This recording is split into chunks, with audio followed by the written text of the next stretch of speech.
His name spells of grandness and taste. Royal Pineda is one of the country's most respected and a world-renowned figure in the field of architecture.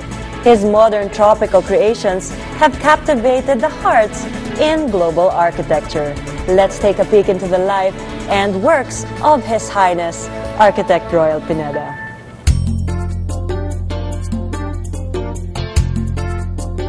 I'm with a man who needs no introduction, Architect Royal Pineda.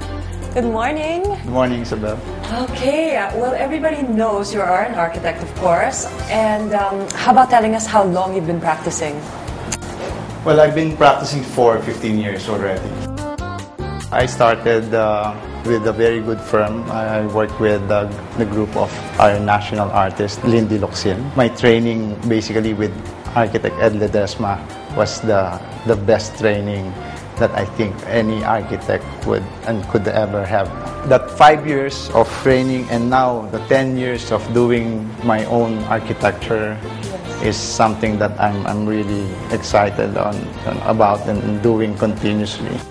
Now, is this something that started as a hobby? Did you like drawing as a child? How did you...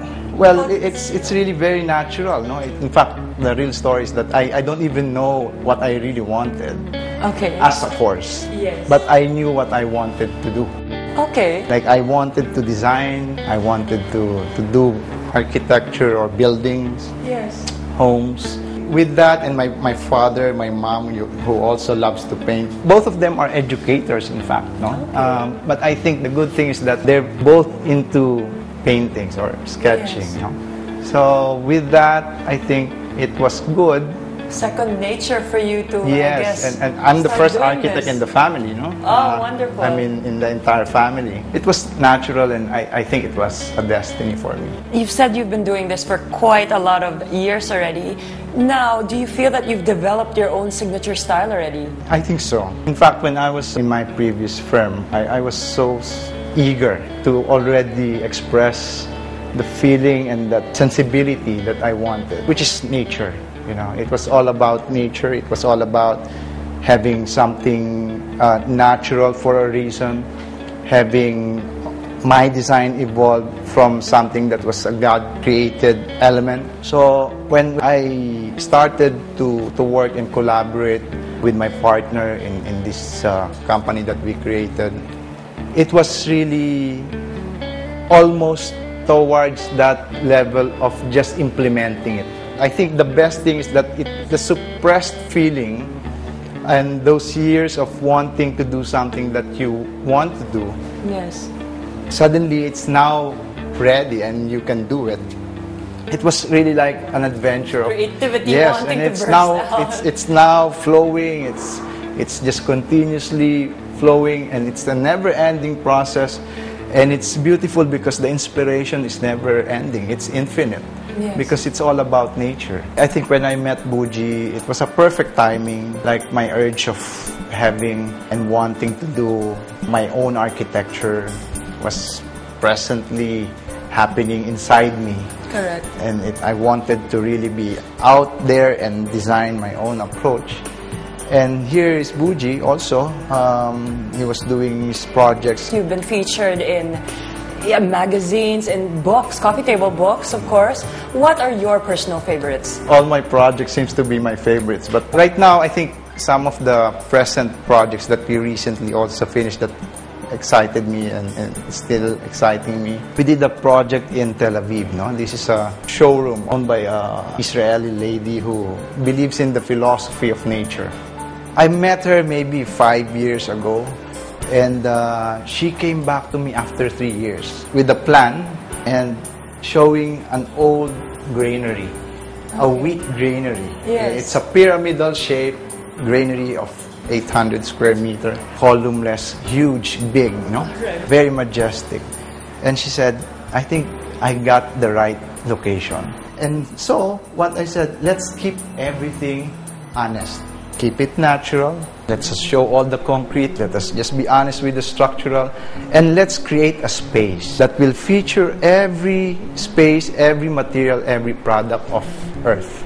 And when you go to that showroom, the idea is that the space should draw you to the deepest corner of the space without an effort. And what we created there is a series of levels. And to keep the natural flow, it is a cycle of spaces, but different levels that will somehow give you an experience of the 5-story high, open, overlooking different elevations. And because the wheat granary has that opening, no? That's Correct. where they drop the wheat. Correct. No? So what we did there is that we kept it as a skylight.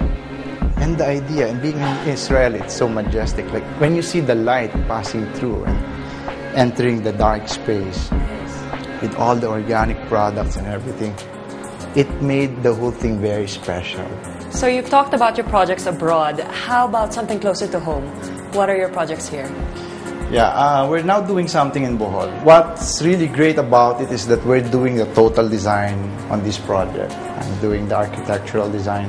We're doing the interiors, the landscaping, the styling, the products, the uniforms. Really? It's a total thinking. It's a total approach of design. Yes. Of course, we collaborate with the professionals also, the artists. Having a size of this resort would be very exciting to see because it's almost like taming everything to the concept that you want. Creating a sort of lifestyle. Yeah, it is like an environment that you have envisioned totally. Like even the person walking beside you, serving you, is part of the design. Yes, you know? yes.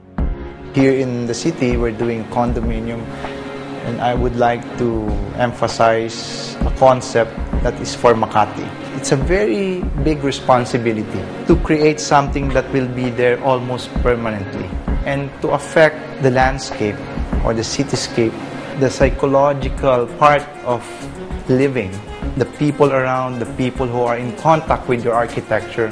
It is very important. Why don't we give back the lots to the people? Yes. So I said, this will be the new concept. So the new concept is raise everything up. Bring everything that is supposed to be a footprint on the ground up there. First, also for privacy, you have your rooms, your units up there. Everything on the ground can be a dramatic entrance or a lobby and a park, and for the people. At the same time, opening these corners and opening these footprints, let the air passes through and fuse out all these smokes coming from the cars. True. It is an urban renewal somehow, and it's a very physical improvement. It doesn't need much technology. It doesn't need much of this high-tech machineries. Yes. It is just about saying, let's just lift it up. Let's talk about one of your more famous works, the Naiya Airport. Well, the Naiya Airport, that was really exciting. For us, it was a beautiful vision. When we were designing it, when we were conceptualizing it, when I was trying to do that space, that architectural conversation between the old architecture of the late Lindy Locsin and the new architecture and the fusion of the modern and the past being put together and solve the issues of the Philippine terminal, the airport terminal, and still capturing and trying to put the culture of the Philippines. Yes. It was a very exciting process to know and to find all these movements in the airport, Yes. all these events happening inside, the family welcoming, the relative or the friends, and that experience of walking through in it, and trying to come up with a design solution that is very practical, should be very practical, easy to implement. Okay, so thank you very much for your time. I don't think anybody else could say it better. When it comes to design, it's important to have your own design sensibility and, of course, conviction in your design and what you believe in.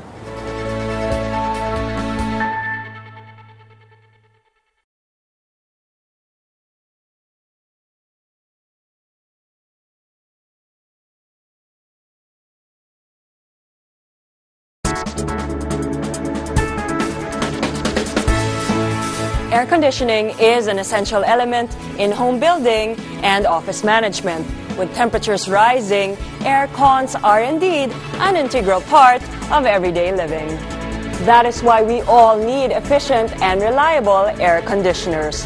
Find out why York air conditioners are creating a buzz as it cools homes and buildings around the world with a technology suited not to harm the environment.